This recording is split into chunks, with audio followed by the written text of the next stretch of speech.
So I think that there's a little bit of fanfare, sort of, the crowd is cheering when the emperor gives the thumbs down to the wounded gladiator. I do think that there is some of that going on, and I think that part is going to increase with social media.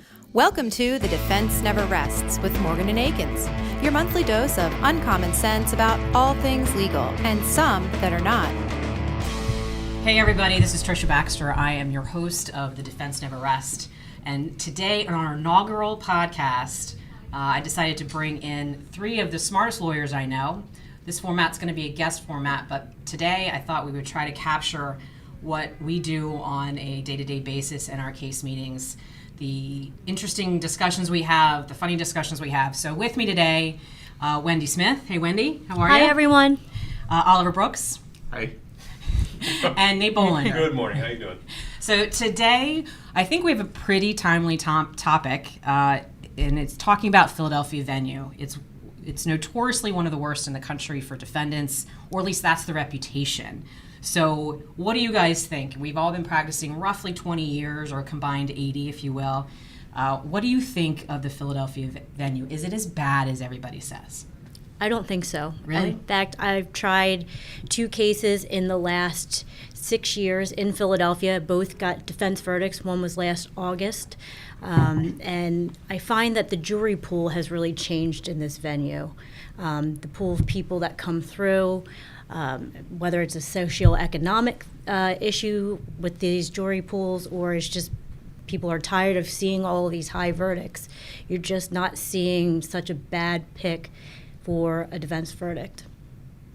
Well, we're ranked the 8th highest judicial hellhole in the country, and I think it largely lives up to that reputation. I know it's changing. I think it's the perception is worse than the reality. From the other side of the jury equation, I guess I'll say, I was picked for a jury, or I was in the pool for a jury about a year ago, and they ask you the questions, as you guys all know. Do you know anyone in the courtroom?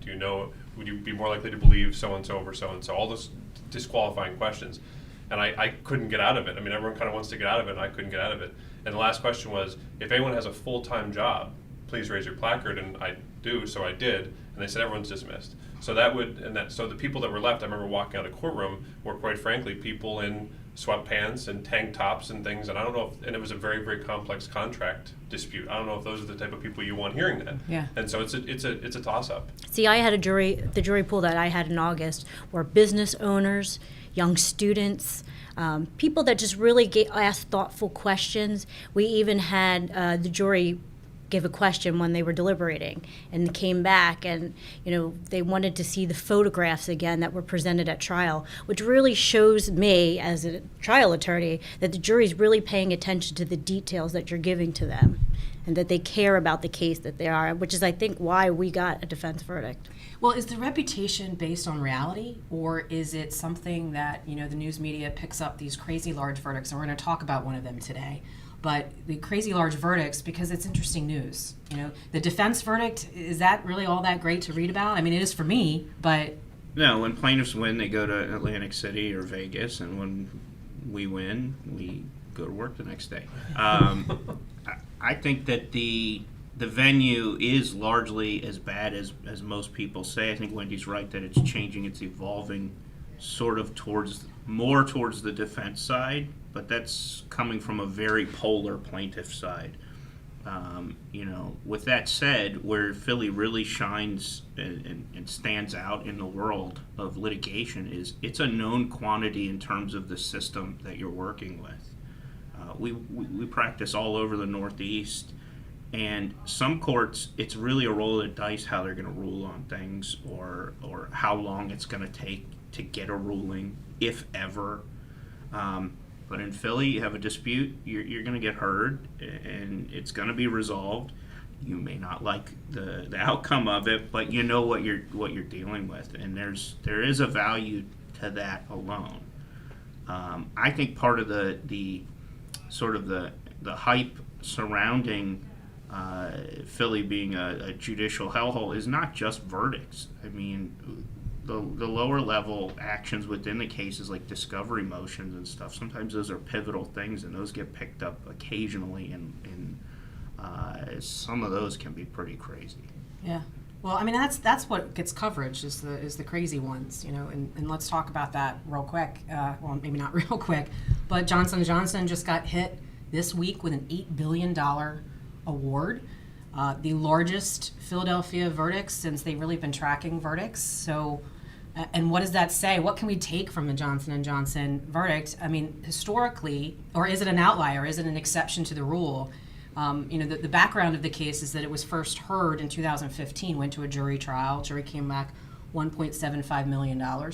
Judge wouldn't allow them to look at punitives, so that wasn't in the mix. But then the plaintiffs appealed, went to Superior Court. Superior Court overturned, came back down. They tried it just on punitives, and that's what we saw this week. $8 billion in punitives. Reading about what happened at that trial, the defense was severely restricted on what they could bring in. So the jury didn't get to hear a lot about what they think they did right. So it was, they came to a jury thinking, or a jury came to the case thinking they were at fault and they wanted to send a message. I don't think it's going to stand, and we can talk about that, but what do you think from the $8 billion verdict? Is that an exception to the rule, or is that what we should come to expect? I think it's an important distinction to make between, we've kind of conflated them here, but between the jury makeup and jury verdicts and then the judge-based and court-based decisions leading up to that, discovery motions and decisions and motions and eliminate and things like that. So we know as a defense that we're going to get some people on the jury who, the runaway jury theory where it's a person that's been hurt against a corporation that has seemingly endless pockets, right? The Scrooge McDuck money bin that they're swimming in every night, and they can absorb an $8 million verdict even if it's all punitives. But we trust the bench to be the gatekeeper, to let us try the case fairly and get in the evidence that we believe and keep out the evidence we don't believe should be in. And so when those two things work in concert, when the defense is trying the case with the hand tied behind its back, and then if it gets to the jury with the things we don't want to get there, or the things that are getting there that we don't think should be there, then they can turn in the kind of verdict that you see here. I think social media and the way that the news portrays these companies and these verdicts, what you're seeing now is just look at the opioid crisis that we have and the verdicts that are coming out with that and the settlements that are going to come out from that.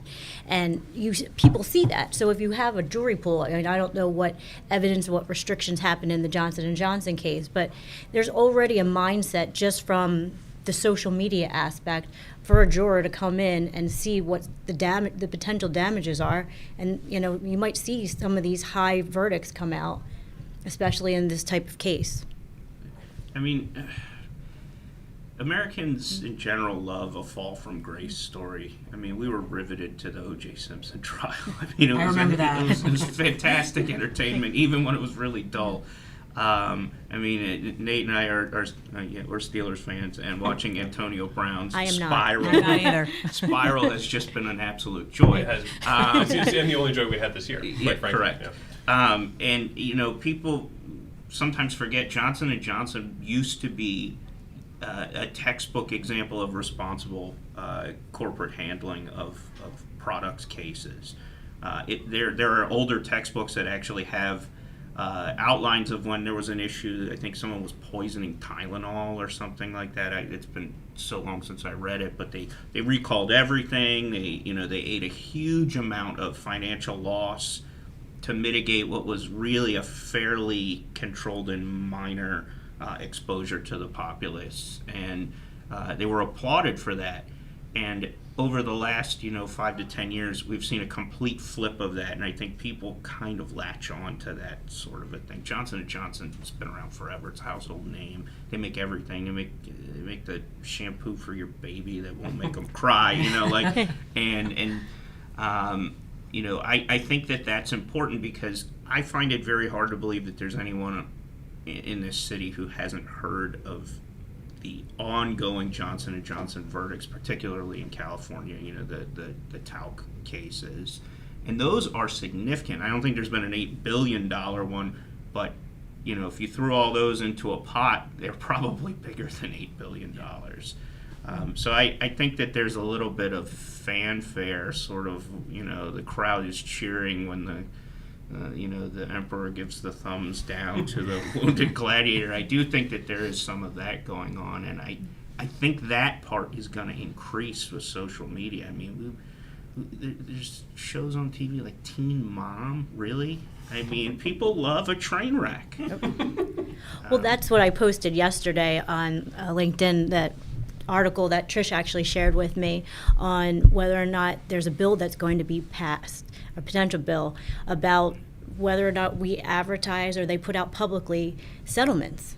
And is that going to be an actual deterrent and bring down lawsuits, or is that going to be a potential increase in lawsuits? Oh, that's going to be an increase. I mean, there's just no two ways about it. Like, You don't know if that's going, what's going to occur with that, but that's actual legislation that's up being considered right now for that. Yeah, I mean, in light of the $8 billion verdict, what do you tell your clients? I mean, I know I have a lot of my clients that call me and say that are concerned with Philadelphia venue, and it's always been the case. I've never had someone be like, yeah, we're okay with Philadelphia juries, we're okay with the bench. But what do you tell your clients? Does the $8 billion verdict affect our cases, or is it such an exception that you say, that it was tried on punitives alone? Most cases that go to jury are not including a punitive element, at least not outwardly. What do you say to them? I think the risk you run with a verdict like this is that it scares people off so much that there's such a boon to settle, and then of course that is picked up by the plaintiff's bar. The plaintiff's bar will know that. They'll say in light of this, there's going to be a lot of people operating in Philadelphia, business people that operate their businesses here that want to settle and are scared about this, right? And a lesser defense counsel may say, yeah, look at that, let's be scared together. Yeah. But I think you have to go with the counsel, which I imagine we do, that would say, we're not going to back down the face of that, and we can control the situation, and explain why it's an outlier. Explain why all the stars align to make that the biggest number we've had. Our last two segments of the show is, the first one is called Try, Not Try. Or should we try a certain amount of case, or should we settle it? And given the verdict this week, I figure let's talk about that. I understand Johnson & Johnson has 7,000 more cases in the wings. Do they try or not try? I'll throw it to you, Wendy. Settle. Oliver? Try. Ooh, really? As Yoda said, do or do not, there is no try. Settle, all right. Yeah, I'm a settle too. You flip it? All right. I'm a ettle. I'm a settle too. All right, last closing comments. Let's just wrap up. Philly venue. You get a call from a client. What do you tell them about our venue? Don't be overly frightened by outliers, but be very cognizant that it's a crapshoot, both in the time that leads up to trial in motion practice and at the time of trial. But explain why that is. I think we provide clients with jury verdicts. We provide clients with breakdowns, socioeconomic breakdowns, political breakdowns, and that stuff all matters. And I think if they're alerted at the beginning that they know that demands are pumped up 30 or 40% and the plaintiff's bar is galvanized, then you can litigate the case appropriately. And then if it comes time to settle, we have those frank conversations. What about you, Oliver? Well, first thing is, in the products liability world, I think the Philly plaintiff's bar, as much as some of these guys drive me up the wall, we do come across some of the best in the nation. I mean, we see cases all over the place, and the Philly guys here are really good. And I think that that's helpful usually, because dealing with someone who knows what they're doing is often much easier than dealing with someone who's just shooting in the dark. With that said, motions practice is going to be a complete circus, and it's going to be motion intensive. I wouldn't say to back away from litigating here. If we can get it out of here, we should try to do that, but if we're stuck here, we can run with that. There are tons of outlier cases, mostly because there are tons of cases. If we have to try it here, we have to try it here. I'm not going to tell any client that, oh yeah, we should settle and we should pay more than it's worth because it's in Philadelphia. I don't have the stomach to say something like that to anyone. Would its value be less if it were in, say, I don't know, the Eastern District, which is like 10 blocks away? It certainly would be, but you have to play the hand that's dealt when you play poker. And you don't fold every single time. You have to see what the case is about. All right, we'll give you the last words. All right, well, I'm kind of on the same page as what Oliver just said, and it kind of goes with our exercise. Sometimes I'm like, try the case. Sometimes I'm like, settle the case. But I always give the cautionary warning to the client on the onset of explaining what venue we're in right from the beginning of the case. And then as the case progresses, what are our facts, what has developed, issues, and at that point in time, then you have to make the determination if you try or settle the case. Well, awesome. Thanks, guys. Love that we had this discussion today. It's so relevant, especially given the verdict this week. But until next time, join us on The Defense Never Rest.